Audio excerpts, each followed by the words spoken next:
Michael? Yeah. Okay.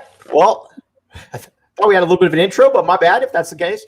You're listening to the AZ Wildcats podcast, and you know what? Really happy that Anthony Gimino is in here. Before we get started, it's brought to you by DraftKings, and just so you know, you can put down $1 and get a free $150 bet on any game. 21 and only, Arizona only. If you got a gambling problem, 1-800-NEXT-STEP. New customers only. Minimum $5 deposit and $1 wager required. Eligibility restrictions apply. See DraftKings.com/sportsbook for details. All right, Anthony, this is going to be a lot of fun right here. We're going to talk some Arizona football here, and let's be honest here. I thought this was a spirited performance. Yes, Arizona lost 41-19. The spread was 28.5, DraftKings, if that's the case. But I came away from this thinking that this was a performance that Arizona can build on. I mean, absolutely. I mean, if you had came in with no prior knowledge of either team, but you were told that one team was ranked number 3 in the country and the other team had lost 15 games in a row for about 50 minutes of game time, you would have no idea which team was which. I mean, I thought largely Arizona was a better team, at least through about 3 quarters plus. They had the better running game. They were controlling the line of scrimmage. They were controlling the clock. You just can't throw 5 interceptions, all of which, were, except for the last one in the final minute, they were all just killer. The thing that was amazing to me, though, was Arizona looked like they were pushing Oregon around a little bit there. And I know the commentators were saying it, but how many times did Arizona get a push? How many times would Drake Anderson have the ball before there was 3 or 4 people or, 3 or 4 yards upfield? I expected this to be a game, Anthony, where, quite frankly, you were going to have people in the backfield the entire time. It was kind of like the first part where Jordan McCloud drops back to pass. He's got 3 people in his face. He just kind of throws a lollipop up there, and it gets picked, and you're looking at it as possibly being taken back. That really kind of played itself out, and Arizona was able to punch back. Like you said, the 5 interceptions, we're going to get to that. But this was the first time against a really good team where it felt like Arizona could move the ball fairly consistently. This was the first time also they were really dedicated to running the ball all year. Mm-hmm. And they did that with a lot of 2 tight ends, with a lot of fullback, a lot of 2 tight ends and fullback at times. But just formationally and just strategically, this was the first time I think Jed Fisch said, we're going to come out, we're going to run the ball, we're going to try to be more physical than the other guys. Mm-hmm. And they were. But, man, college football is freaking weird, man. I mean, all the results from today were, they were pretty crazy. How does a team lose to NAU one week and then turn around, go on the road, and have the number 3 team absolutely on the ropes? I mean, they were one play away from, like, Oregon's head exploding and melting down. So I think I don't want to tell Arizona fans what to do because, I tried that for a lot of years. I'm not sure I convinced anybody of my opinion or changed anybody's mind, but, man, I would come away thinking I would be I would be very encouraged. Yeah, Anthony, Sarah Beth Greer just messaged us. And by the way, feel free to message us here on YouTube. We'll get to all of your questions. And I think she makes an interesting point. She says, if McCloud had more playing time in previous games, maybe some of these jitters and bad in-game decisions would have been ironed out. I don't really blame the coaching staff for that. But I will say this, to her point, I think that Arizona going forward, I would assume that McCloud's going to start the next game. Again, the 5 picks, not good, but I would assume that he'll start the next game. And you've got 2 weeks to work some of that stuff out. So to Sarah's point, I think you're looking at a situation where he probably is going to make some better decisions. This was really his first full week running with the ones there, Anthony. Yeah, I mean, I get it. The other, he didn't come into the summer. He didn't have as much time in the system as the other 2 guys. But I think he's got the best skill set. The ball moved. It did. When's the last time you saw Arizona put together 6 drives of at least 10 yards or 10 plays? 2017. I don't know. I mean, it's a pretty arcane stat, but we sure haven't seen that much in the past few years, right? Right, for sure. Controlled, sustained drive. Now, nothing really went down the field. But they had 1 play over 20 yards all night. Right. Well, that was okay. If Oregon was going to give you that, then that's what they needed to take, and they did. But yeah, the interceptions, he'll see things better. Right. I mean, he's not a newbie.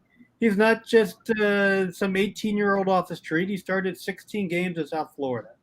He's an older guy. I think I'm going to give him the benefit of the doubt to think he's going to look at this, understand what he's seeing, when to throw, and then work on, he needs to work on some of his touch passes. For sure. But I came away, for one of the probably few times in history, came away feeling pretty good about a QB after he threw 5 picks, including one that led to 10. Well, 2 that led to 10 points, and then 2 others that came in the end zone or at the Oregon 1-yard line. Right. A couple comments here. So yes, I mean, Jordan McCloud didn't look like he has the greatest arm in the world, but you know what? Beggars can't be choosers in these type of situations. And when I saw enough from Will Plummer and Gunnar Cruz, and this is with all due respect to both, to say, you know what? These guys aren't the answers. And I'm not saying Jordan McCloud is, but Jordan McCloud certainly in a tough environment against much better competition than those 2 faced. Although BYU, we might find out, is pretty darn good. But he showed certainly more of a capacity to be able to move the ball than either one of these guys did. So again, yes, the arm strength, cool. Yeah, I mean, but I can work with that. I can deal with that. I can too. I thought, when he needed to put it on a rope, he kind of did. It's the intermediate and underneath passes that I just thought he lacked touch. He'll be all right on that. He'll be all right. I think so. And for that, they looked okay today, but clearly this isn't the most talented offense we've ever seen. And every once in a while, you're going to need a quarterback who needs to make something out of nothing and can run around. And he's the best of that group too. For sure. So I'm in the Jordan McCloud camp moving forward. All right. So Anthony, going to get to DraftKings here real quick. Are you one of the people? Have you put down a little bit of free money? When they're giving away free money, Mike, I'm taking it for sure. And you know what? I may squander all of it real fast, but I'm taking the free money. Absolutely. And you know what? DraftKings is the spot you're going to want to go because, again, you put down $1, you get a $150 play out of that. And let's be honest here. Who isn't going to do that? Because you know what? I can sacrifice my dollar if I know that I'm going to get a $150 play on that. And I think I speak for a lot of people there. So put in code word PHNX. You know what? Give it a shot. Anthony's a pretty straight and narrow guy. And you know what? If it's good enough for Anthony, probably good enough for you as well. I think that's pretty good. It's a lot of fun, Mike. It's a lot of fun. You know that. It's a lot of fun. It's a lot of fun. And you know what it is, too? It gives you some real skin in the game to where you might otherwise not. Watching Colorado State against Iowa all of a sudden becomes a little bit more interesting. Now, again, you're a football you're a college football aficionado, so you're going to watch those anyways. But the common man, the layman like myself, becomes a little bit more interesting. So check out DraftKings right there. All right, Anthony, let's get to the stat of the game here because I got 2 stats of the game here. Yes. All right. 531 yards to 393. Arizona outgained Oregon by more than 100 yards. Again, You're looking at the right stat, Mike. I am. I'm almost positive I'm looking at the right stat. That's what I had. I've got. What do you got? 435 to 393. 435 to 390. Oh, we have with the sacks. My bad. Either way. So let's say Arizona. Yeah, it's only one way. It's not either way. It's one way. Which is the right way. But so you got all right. So but Arizona either way outgained Oregon. Yes, that's your point. That's a win for me. Heck yeah!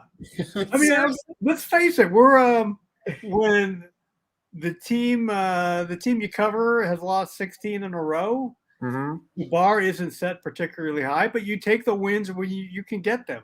Let me put it this way. That team, and they mentioned this on the broadcast late, the team that played this game tonight is going to win a game or two in the Pac-12. No doubt. Now, maybe more because the Pac-12 is horrible. It might be too late to get in on over the 2.5, but Arizona is going to win a game. I came away from this game thinking that Arizona will win a game. Again, low bar around here. I get all of that, but you certainly get that feeling, especially too with the way the Pac-12 is, and we'll talk about that in a little bit. But if I were to tell you going into the game, Anthony, that Arizona was going to outgain Oregon, you're gonna take that as a victory, aren't you? Yeah, I mean, first of all, I would have never thought that. Mm-hmm. So that's why it's the stat of the game. That is a good one, but and the manner in which they did it, it wasn't Stanley Berryhill turning a screen pass into a 70-yard catch and run. Right. They did it by being the better team up front. Mm-hmm. And I really don't know if there'll be more games like that, but at least it's there now. And because they're it's not a great team, they're not going to play great or to the best of their capabilities every game. But now they can put it all together. And if they were playing Cal tonight or they were playing Colorado, they win. Mm-hmm. All right. How good is the Pac-12? Because you just said that it's terrible. And the reason I ask you that is, let's talk about it. Oregon is the prohibited favorite to win the conference. I didn't care, and Oregon's good. This isn't meant to minimize Oregon at the least, but I didn't come away from this game thinking that is a team that is 100% going to go undefeated in conference, especially with the way that the Cats gave a spirited performance today. Yeah, I would think somebody's going to get Oregon. I don't know their schedule off the top of my head, but Anthony Brown's not that good of a quarterback. Right. I mean, I just don't know if you go through a whole season of Anthony Brown at quarterback and you survive that. He's never been a super accurate guy. He's always seems to be a little banged up, and I think he was a little banged up again tonight. So he's not that guy. DTR at UCLA, he's not that guy, and they've already lost anyways. But the quarterback play in the league is really bad. Mm-hmm. I mean, probably at kind of historical levels. Right. And that's why I think with Jordan McCloud, it's a little bit of breath of fresh air. When we're going to go one more stat of the game right here, and this I think was about as telling as any other one.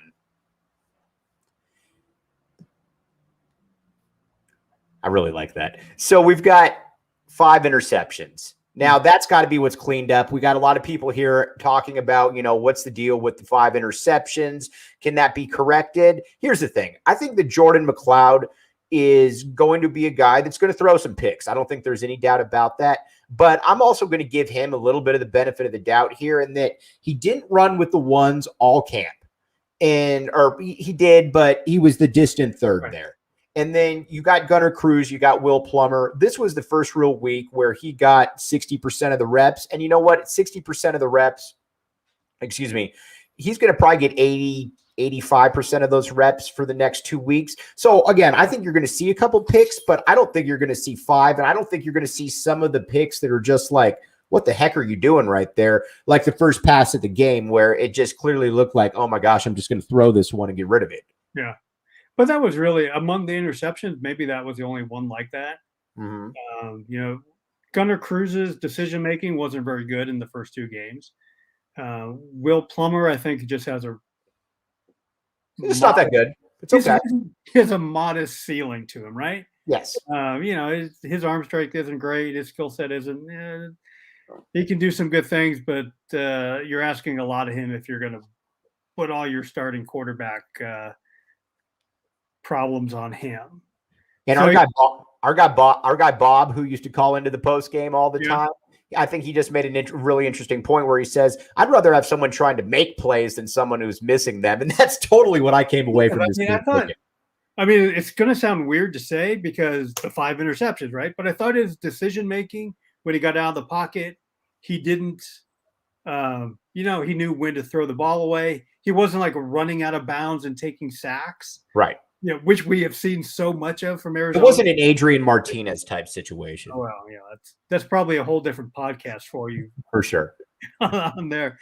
But, by and large, like I said, it's going to sound weird, but I thought his decision-making overall wasn't that bad. Plus they used, and I think it was some of the formations they used with some of the heavier formations, the threat of him being able to take off, the play action stuff was really effective as well. And I think part of that is because he was in there. All right, Anthony, going in, going to give a holler to DraftKings again right here. I looked at the 28.5, and here's my problem, and this is why you probably don't want to listen to me entirely on how to bet. But I thought Arizona would beat San Diego State. That certainly didn't happen. I liked Oregon to cover against Arizona. That didn't happen either. So take what I'm about to say with a grain of salt. But what did you think about that point spread? And did you think that Oregon was going to cover that? Because I looked at DraftKings and I'm like, yeah, I'm going to take that. Yeah, I think all week any conversations I had around this game was like, how badly is Arizona going to lose? Right. So I think everybody was more than willing to give the points on that one. Not personally myself, because I stay away from Arizona stuff when it comes to that kind of thing. But if I had been, I would have taken Oregon all day long. And college football is weird, Mike. College football is beyond weird. And every game. It's almost you look at whether it's Minnesota today losing to Bowling Green after they shut out Colorado, just week to week, it's like entirely different teams, entirely different seasons. So that makes college football betting challenging, very challenging. But DraftKings is the spot you're going to want to go if you do that. You know what I also think in college football, everybody is a prisoner of the moment, including me. You've known me for a long time. I can make some overgeneralizations. I can make some rash judgments. Here's what the narrative was going into the Oregon game. Jed Fisch is in over his head, doesn't quite know what he's doing. He lost to NAU, which is never acceptable. And, oh, by the way, he's pulling his quarterbacks. He's pulling his running backs. Tomorrow, I think you're going to see a much different narrative where, sure, Arizona lost, but it looked like they had some potential. And more so than anything, I think people are going to talk about how it looks like Jed Fisch has a vision. It's so weird how things can just change on a dime. And I think it's in college football far more than almost any other sport. Yeah, for a good part of tonight, what was going through my head was something that, happened 29 years ago. Mm-hmm. A down and out Arizona team that had just come off a tie to a really, really bad Oregon State team was a 4-touchdown underdog going on the road at the number 1 team in the country. Circumstances not unlike what we saw this week. And they lost 8-7 at Miami. Right. But started something. The Desert Swarm was born that day in Miami. And then Arizona went on a run, not only for the next 5 games of that season, but really for the next 3+ years. Totally not saying that's what's going to happen here. But this going into the fourth quarter, this completely reminded me of that. And I think How so? How so? From a talent perspective, yeah, or from because just they were a battle perspective? from a totally down and out Arizona team that fans had lost faith in the coach, just like back in 1992, Right. because we thought Dick Tomey was days away from being fired Right. because they had just a horrible start to the season, coming off the bad 1991. But then they go on the road again, 4 touchdown underdogs, the circumstances nobody thought they could compete, and they showed a lot of fight. Right. Literally, in the case of Arizona Miami, they fought. We saw a little bit of that on the sidelines tonight. But I think if they can, I'm not saying they're going to go on a big 5-game winning streak or anything right now, but if they can take the good stuff from here and show the fans, and I think, maybe I'm wrong, I think all the fans want to see is they want to see these guys play hard. They want to see them stick together. They want to see Arizona play with a little bit of joy and have some fun. Right. And then whatever happens, happens. You don't want to go losing 52-10. But even if you lose 41-19, you're super competitive against the number 3 team, and you're within 5 points going in the fourth quarter. That works. Works for me. I don't know. Everybody else can make up their own mind, but that works for me. All right. The cool thing about this, and we're going to get to a graphic in a second, and you should download or subscribe to the podcast at AZ Wildcats. Go to the website, go PHNX. We got basically every sport, every team covered in the state. You got a lot of good deals. You got a lot of great content, live streams every day, pretty much everything that you need. So again, subscribe to the podcast, listen to us here, go PHNX on the website as well. And let's get to something that I think Anthony's going to get a kick out of, and our graphics department did a good job. The curse of Dick Tomey. All right.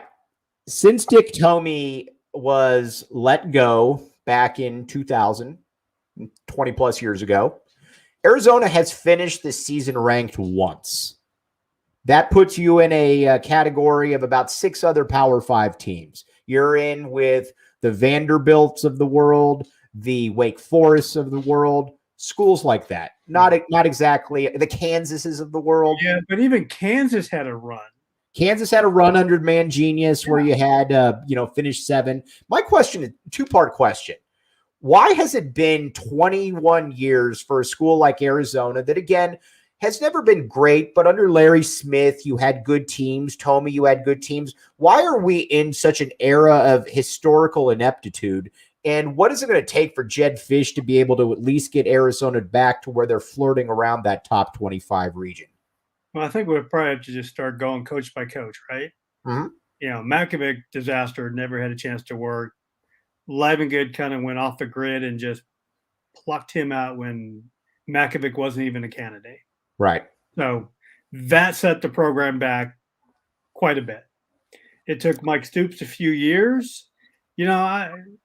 Mike had some great staffs. He had some great coaching staffs, especially early. And some great recruiting classes. And, he brought in some good talent. The thing I always say about Stoops was that he got the program from point A to point B.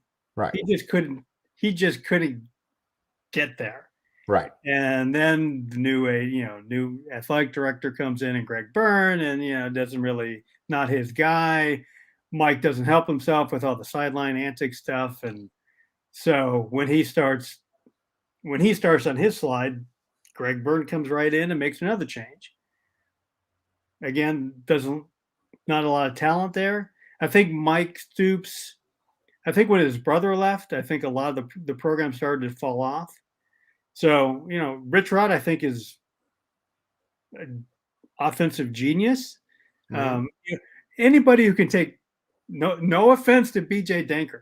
I know what you're going to go. I knew you were going to go there. Great dude, man. But, he turns BJ Denker into an all-conference caliber type quarterback. Yeah, he turned BJ Denker into a quarterback you could win with.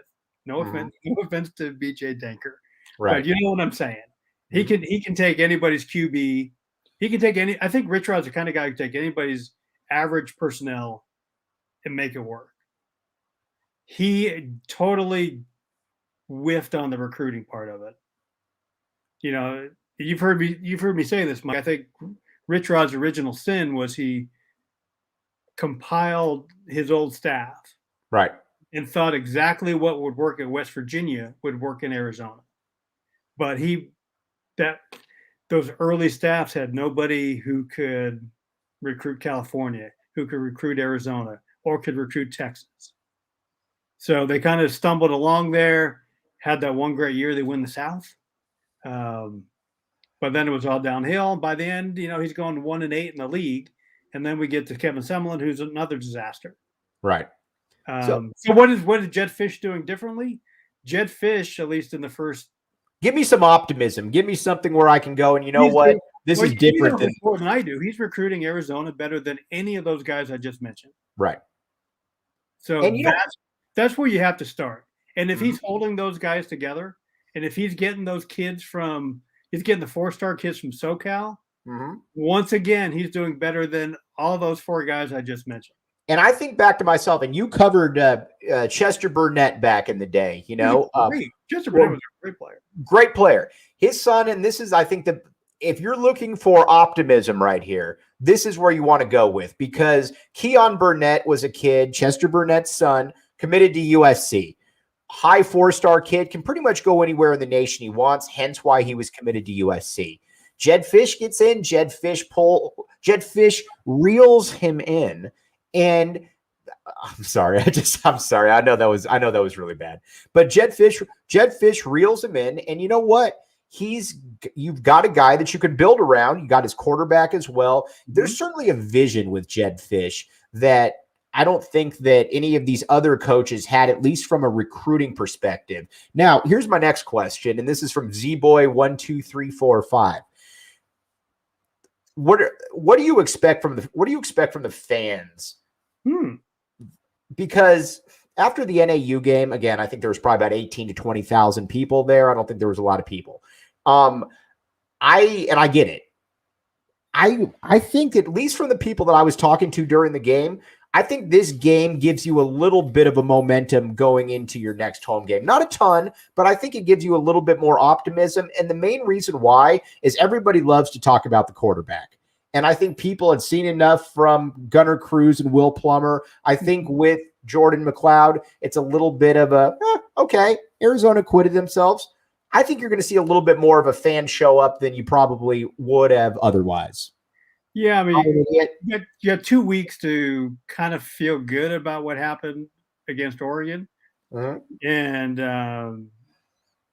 you think you got that quarterback piece settled, at least for now. You got UCLA coming in, going to be a ranked team on family weekend. So you can see attendance pick up just because of all those things. But in general, Mike, Arizona is a show me you can win first. Yeah. And it should be. And honestly, with as much as we've been through, it should be. Right. But it was that way back in the 90s too. Right. I mean, when Arizona was putting together some good runs, most of the time those were unexpected. Right. I mean, nobody saw 92 coming. 98, they'd been building toward it, but nobody expected what happened in 98. And usually the fans came on board after. Right. And that's when they got disappointed. That's when they got let down. 99 and not 98. Right. And yeah, you're right. And then they had their expectations built up, and they were, ready to party and ready to go to the dance. And that's when things fell apart. So you get frustrated. And once you ride that roller coaster too many times, you don't want to go back on.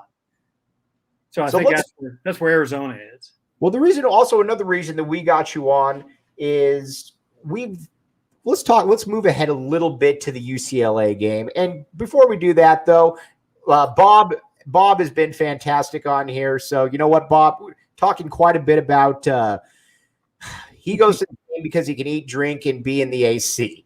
I get that, and I think a lot of people are like. I think a lot of people are like that. But how much of an issue is attendance pretty much across the nation? Yeah, I mean, what you just mentioned is a national systemic problem, and it's a difference at just the times we live in.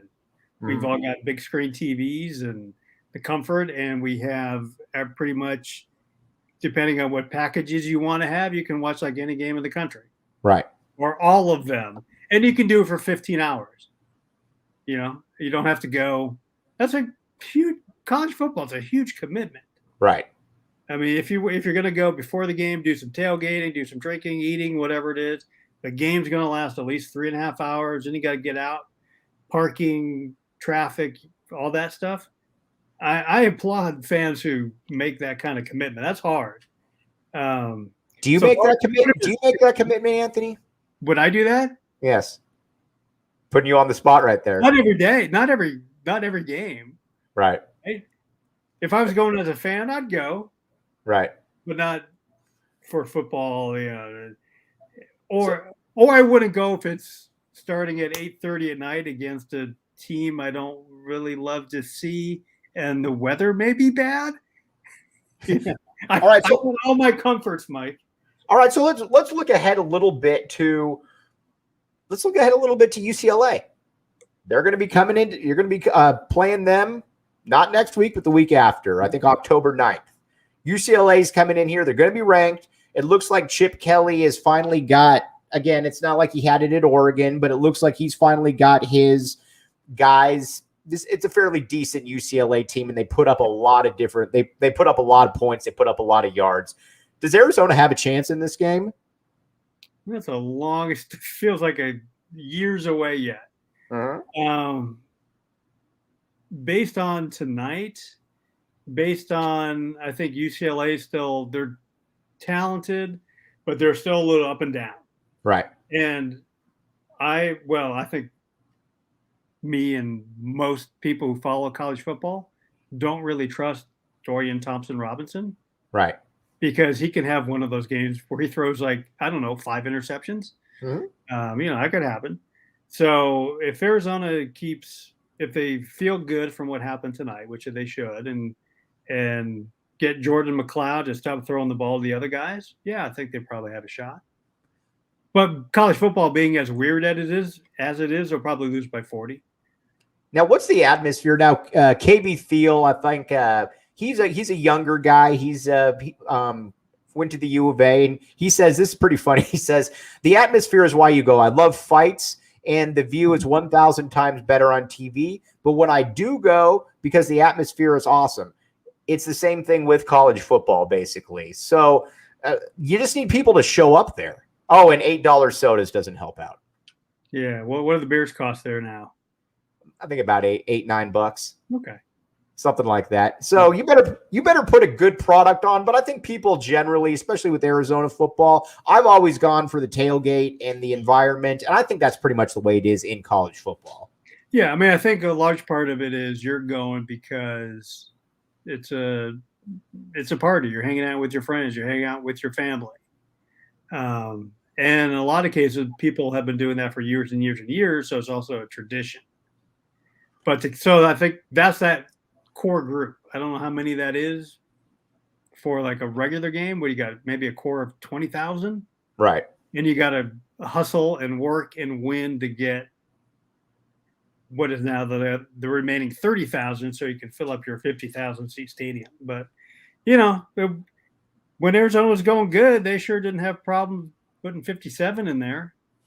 All right, Anthony, on a DraftKings note, and again, $1 down gets you $150 free play. You got NFL coming up. You got Monday Night Football. Heck, basketball's right around the corner. There's going to be a lot of different things that you can scratch that betting urge with.